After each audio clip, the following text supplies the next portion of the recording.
Hello friends, അസ്സലാമു അലൈക്കും. ഇന്ന് ഞാൻ നിങ്ങൾക്ക് കാണിക്കാൻ പോകുന്നത് മുട്ട ബിരിയാണിയാണ്. ഇത് നല്ലൊരു ടേസ്റ്റിയും കൂടിയാണ്. പിന്നെ നമ്മളെ വീട്ടിലോട്ട് പെട്ടെന്ന് ആരെങ്കിലുമൊക്കെ വരുവാണെങ്കിൽ വേഗത്തിൽ ചെയ്യാൻ പറ്റുന്ന ഒരു റെസിപ്പിയും കൂടിയാണ്.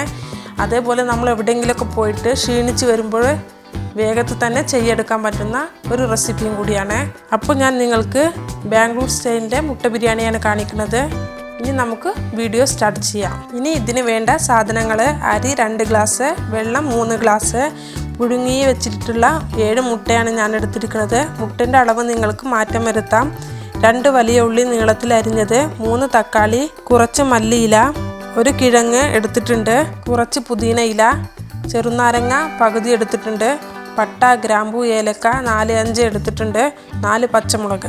ഇനി ഇതിന് വേണ്ട മസാലകൾ: മുളക് പൊടി 2 സ്പൂണ്, മഞ്ഞൾപ്പൊടി 1/2 സ്പൂണ്, മല്ലിപ്പൊടി 1/2 സ്പൂണ്, ഉപ്പ് ആവശ്യത്തിന്, ഇഞ്ചി വെളുത്തുള്ളി പേസ്റ്റ് 3 സ്പൂണ്, തൈര് 1 കപ്പ്, എണ്ണ 1 കപ്പ്.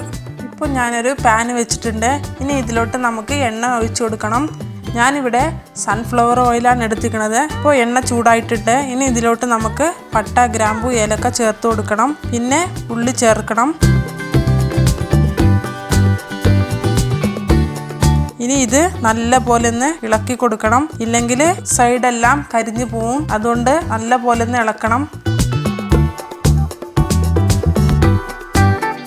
ഇപ്പോൾ നല്ല പോലെ ഗോൾഡൻ കളറായി വന്നിട്ടുണ്ട്. ഇതുപോലെ വേണം നിങ്ങളും വഴറ്റിയെടുക്കാൻ. ഇനി ഇതിലോട്ട് നമുക്ക് ഇഞ്ചി വെളുത്തുള്ളി പേസ്റ്റ് ചേർത്ത് കൊടുക്കണം. ഇനി ഇത് 2 മിനിറ്റ് വഴറ്റിയെടുക്കണം.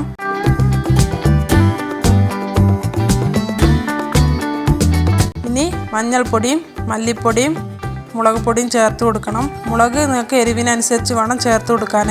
പിന്നെ ഉപ്പ് ചേർത്തുങ്ങാണ്ട് 2 മിനിറ്റ് നമുക്ക് വഴറ്റണം. ഇതിൻ്റെ പച്ചമണം പോകുന്നത് വരെ വഴറ്റിയെടുക്കണം.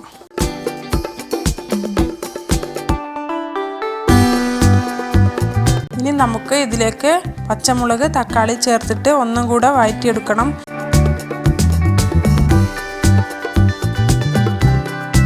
ഇപ്പോൾ തക്കാളി സോഫ്റ്റായി വന്നിട്ടുണ്ട്. ഇനി നമുക്ക് തൈര് ചേർത്തിട്ട് മിക്സ് ചെയ്തെടുക്കണം.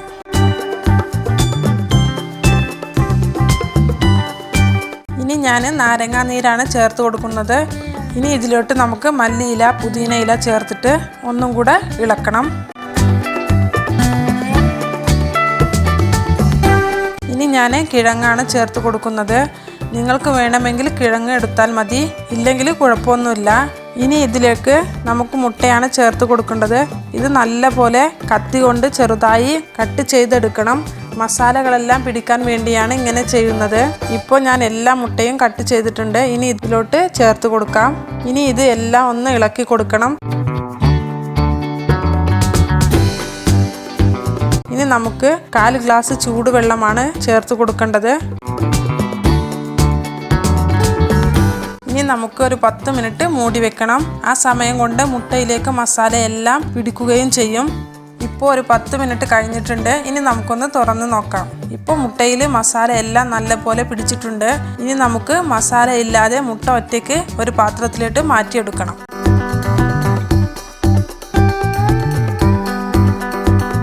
ഇനി നമുക്ക് ഇതിലേക്ക് വെള്ളമാണ് ചേർത്ത് കൊടുക്കേണ്ടത്. ഞാൻ 1 ഗ്ലാസ് അരിക്ക് 1.5 ഗ്ലാസ് വെള്ളമാണ് ചേർക്കുന്നത്. നിങ്ങൾ ഏത് അളവിനാണോ അരി എടുക്കുന്നത് അതേ അളവ് തന്നെ വെള്ളവും എടുക്കണം. ഇപ്പോൾ വെള്ളം നല്ല പോലെ തിളച്ച് വന്നിട്ടുണ്ട്. ഇനി ഇതിലേക്ക് കഴുകി വെച്ചിട്ടുള്ള അരിയാണ് ചേർത്ത് കൊടുക്കേണ്ടത്. ഇനി നമുക്ക് ഇളക്കി കൊടുക്കണം. പിന്നെ ഈ സമയത്താണ് നമുക്ക് ഉപ്പ് കറക്റ്റ് ഉണ്ടോ നോക്കേണ്ടത്. ഈ സമയത്ത് നമുക്ക് ഉപ്പ് വേണമെങ്കിൽ ചേർക്കണം. ഇനി ഇത് നമുക്ക് മൂടി വെച്ച് വേവിച്ചെടുക്കണം. തീ കുറച്ച് വെച്ചിട്ട് വേണം വേവിച്ചെടുക്കാൻ. ഒരു അരമണിക്കൂർ സമയം വേണ്ടി വരും. ഇപ്പോൾ ഒരു അരമണിക്കൂർ കഴിഞ്ഞിട്ടുണ്ട്. ഇനി നമുക്ക് തുറന്ന് നോക്കാം. നമ്മുടെ ബിരിയാണി നല്ലപോലെ കുക്കായി വന്നിട്ടുണ്ട്. ഇതുപോലെ നിങ്ങളും തീ കുറച്ച് വെച്ചിട്ട് വേണം വേവിച്ചെടുക്കാൻ. ഇനി നമുക്ക് മുട്ട ഇതിലോട്ട് ചേർത്ത് കൊടുക്കണം.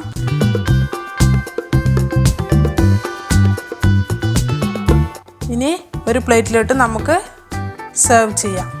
ഇപ്പോൾ എൻ്റെ മുട്ട ബിരിയാണി നിങ്ങൾക്ക് ഇഷ്ടമായില്ലേ? ഇനി നിങ്ങൾ തീർച്ചയായും ലൈക്ക്, ഷെയർ, കമൻറ്റ് ചെയ്യുക.